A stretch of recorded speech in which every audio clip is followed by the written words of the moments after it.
សួស្តីបងប្អូនទាំងអស់គ្នាតោះមករៀនគូបាល់ជាមួយខ្ញុំអញ្ចឹងមុននឹងយើងចាប់ផ្ដើមគូយើងត្រូវគូសបន្តត្រង់ជាមុនសិនបន្ទាប់មកយើងត្រូវបែងចែកទំហំដែលយើងចង់បាន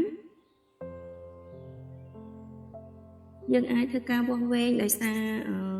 បាល់វាមានរាងមូលអញ្ចឹងទំហំវាគឺប៉ុនគ្នា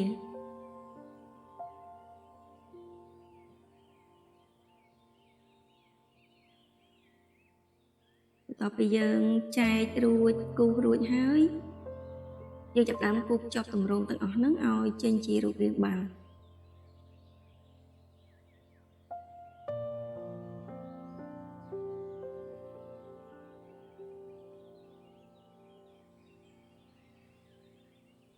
យើងអាចគូសបន្តតាមខ្សែដើម្បីឲ្យចេញជារាងមូលបានទេអញ្ចឹងយើងអាចគូសអស់តិចហើយរូបរាងវាទោះបីជាអត់ទាន់មូលល្អក៏ដោយប៉ុន្តែយើងអាចកែសម្រួលនៅតាមក្រោយទៀតដោយសារយើងអត់ទាន់សម្រេចថាវាត្រូវតែទំហំប៉ុណ្ណឹងគំនូសក៏មិនកំណត់ថាយកតាមទម្រង់នឹងទាំងអស់ទេពេលណាដែលយើងផាត់សម្មាលរួចយើងអាចសេរីវាថែមតាមក្រោយទៀតបានបន្ទាប់ពីយើងគូសរង្វង់មូលរួចហើយយើងចាប់ផ្ដើមផាត់សម្មាលយើងត្រូវផាត់ពីផ្ទៃខាងណាដែរងងឹតអញ្ចឹងយើងមើលទៅថារូបយើងសម្មាលនៅខាងណាល្ងឹតខាងណាភ្លឺយើងផាត់ដេញពីខាងល្ងឹតមកភ្លឺ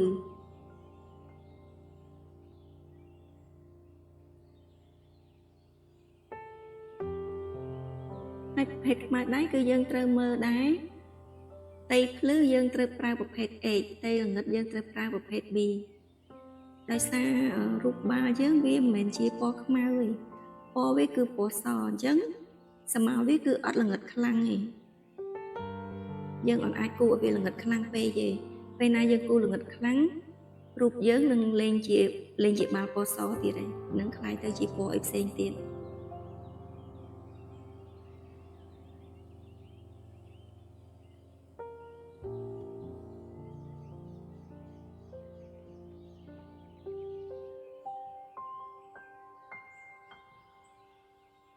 អញ្ចឹងពេលយើងផាត់ហើយប៉ុណ្ណឹងប្រហែលជា25%យើងអាចយកกระดาษមកញីសម្មាលនឹងឲ្យវា smooth បន្តិចសិន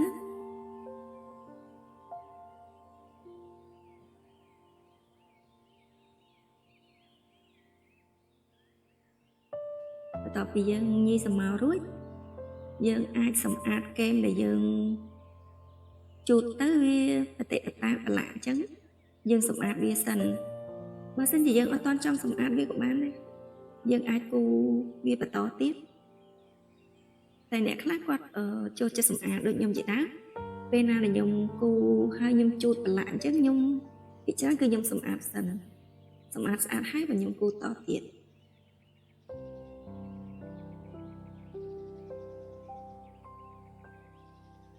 ពេលយើងសម្អាតរួចយើងចាប់ផ្ដើមគូបន្តទៀតអញ្ចឹងយើងប្រើត្រឹមលេខ B ដោយសារតែបាល់យើងពណ៌វាអត់សូវល្ងឹតខ្លាំងអញ្ចឹងខ្ញុំប្រើលេខ B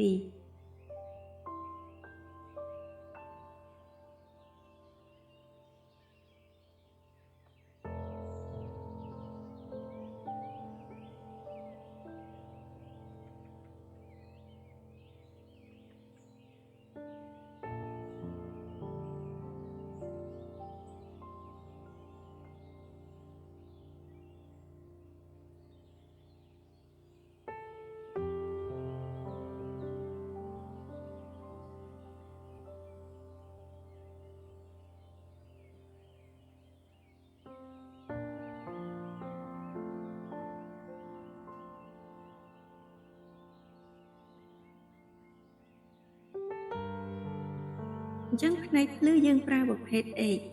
អញ្ចឹងកន្លែងនេះខ្ញុំប្រើ 2H ដោយសារតែខាងហ្នឹងគឺវារាងភ្លឺវាអត់ស្ទើរល្ងឹតខ្លាំងទេហើយពណ៌វាក៏ពណ៌សអញ្ចឹងវាសម្មាលតិចអត់អាចប្រើពណ៌ប្រភេទ B បានទេអញ្ចឹងវាអាចធ្វើឲ្យរូបហ្នឹងដូរពណ៌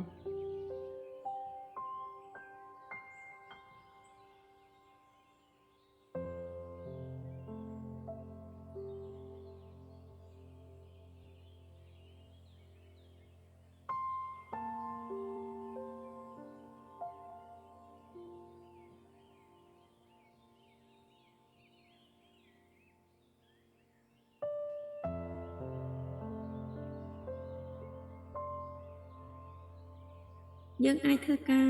ជូតសម្ងនឹងបន្ថែមទៀតបានដោយសារពេលណាយើងផាត់ទៅវាមើលឃើញក្រើមអញ្ចឹងអ្នកដែលស្រឡាញ់ក្រើមគេអត់ប្រើกระดาษជូតទេប៉ុន្តែសម្រាប់ខ្ញុំអត់ចូលចិត្តទេវាមើលឃើញក្រើមអញ្ចឹងខ្ញុំអត់ស្រឡាញ់ទេអញ្ចឹងខ្ញុំអាចប្រើกระดาษជូតវាឲ្យម៉ត់តែបើសិនជាសម្រាប់អ្នកដែលគាត់ចូលចិត្តប្រភេទត្រេខ្មៅដៃគឺគេអត់ជូតសម្ងទេគឺគេត្រេខ្មៅដៃសុទ្ធហ្មងអត់បាច់ហត់ប្រើกระดาษជូតទេ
កន្លែងពលឺយើងចាប់ដើមដកទៅព្រោះឲ្យយើងចិត្តចប់ហើយ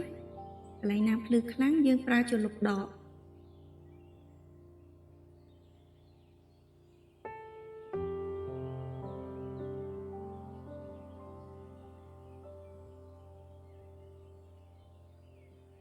ពេលណាយើងលុបអត់ស្អាតវាមើលទៅឃើញស្រមោលដាច់យើងអាចប្រើខ្មៅដៃត្រេថែមពីលើទៀតដើម្បីកុំឲ្យស្រមោលហ្នឹងវាដាច់ចេញពីគ្នាខ្លាំងពេកមើលទៅវាអត់ដូចជាស្រមោលអត់ដូចជាពលឺហើយកន្លែងណាស្ទើយើងថែមតាមក្រោយទៀតទៅ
ចឹងមេរៀនយើងចប់ត្រឹមនេះហើយអរគុណសម្រាប់ការតាមដានទាំងអស់គ្នាបាយបាយជួបគ្នាមេរៀនក្រោយ